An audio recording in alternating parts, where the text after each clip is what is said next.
जिस समय रावण मरणासन अवस्था में था, उस समय भगवान श्री राम ने लक्ष्मण से कहा कि इस संसार से नीति, राजनीति और शक्ति का महान पंडित विदा ले रहा है। तुम उसके पास जाओ और उससे जीवन की कुछ ऐसी शिक्षा ले लो जो और कोई नहीं दे सकता। श्री राम की बात मानकर लक्ष्मण मरणासन अवस्था में पड़े रावण के सिर के नजदीक जाकर खड़े हो गए। रावण ने कुछ नहीं कहा। लक्ष्मण जी वापस राम जी के पास लौट कर आए। तब भगवान ने कहा कि यदि किसी से ज्ञान प्राप्त करना हो तो उसके चरणों के पास खड़े होना चाहिए, न कि सिर की ओर। यह बात सुनकर लक्ष्मण जाकर इस रावण के पैरों की ओर खड़े हो गए। उस समय महापंडित रावण ने लक्ष्मण को 3 बातें बताई जो जीवन में सफलता की कुंजी है।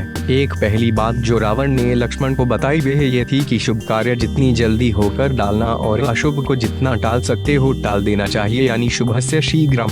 मैंने श्री राम को पहचान नहीं सका और उनकी शरण में आने में देरी कर दी, इसी कारण मेरी यह हालत हुई। रावण ने कुछ नहीं कहा। लक्ष्मण जी वापस राम जी के पास लौट कर आए। तब भगवान ने कहा कि यदि किसी से ज्ञान प्राप्त करना हो तो उसके चरणों के पास खड़े होना चाहिए, न कि सिर की ओर। यह बात सुनकर लक्ष्मण जाकर इस रावण के पैरों की ओर खड़े हो गए। उस समय महापंडित रावण ने लक्ष्मण को 3 बातें बताई जो जीवन में सफलता की कुंजी है। एक पहली बात जो रावण ने लक्ष्मण को बताई वह ये थी कि शुभ कार्य जितनी जल्दी होकर डालना और अशुभ को जितना टाल सकते हो टाल देना चाहिए, यानी शुभस्य शीघ्रम। मैंने श्री राम को पहचान नहीं सका और उनकी शरण में आने में देरी कर दी, इसी कारण मेरी यह हालत हुई। दूसरी बात यह कि अपने प्रतिद्वंद्वी, अपने शत्रु को कभी अपने से छोटा नहीं समझना चाहिए। मैं यह भूल कर गया। मैंने जिन्हें साधारण वानर और भालू समझा उन्होंने मेरी पूरी सेना को नष्ट कर दिया। मैंने जब ब्रह्मा जी से अमरता का वरदान मांगा था तब मनुष्य और वानर के अतिरिक्त कोई मेरा वध न कर सके ऐसा कहा था, क्योंकि मैं मनुष्य और वानर को तुच्छ समझता था।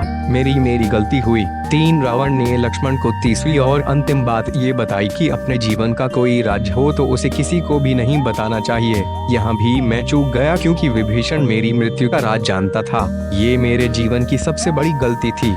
दूसरी बात यह कि अपने प्रतिद्वंद्वी, अपने शत्रु को कभी अपने से छोटा नहीं समझना चाहिए। मैं यह भूल कर गया। मैंने जिन्हें साधारण वानर और भालू समझा उन्होंने मेरी पूरी सेना को नष्ट कर दिया। मैंने जब ब्रह्मा जी से अमरता का वरदान मांगा था तब मनुष्य और वानर के अतिरिक्त कोई मेरा वध न कर सके ऐसा कहा था, क्योंकि मैं मनुष्य और वानर को तुच्छ समझता था। मेरी गलती हुई। 3 रावण ने लक्ष्मण को तीसरी और अंतिम बात ये बताई कि अपने जीवन का कोई राज हो तो उसे किसी को भी नहीं बताना चाहिए। यहाँ भी मैं चूक गया, क्योंकि विभीषण मेरी मृत्यु का राज जानता था। ये मेरे जीवन की सबसे बड़ी गलती थी।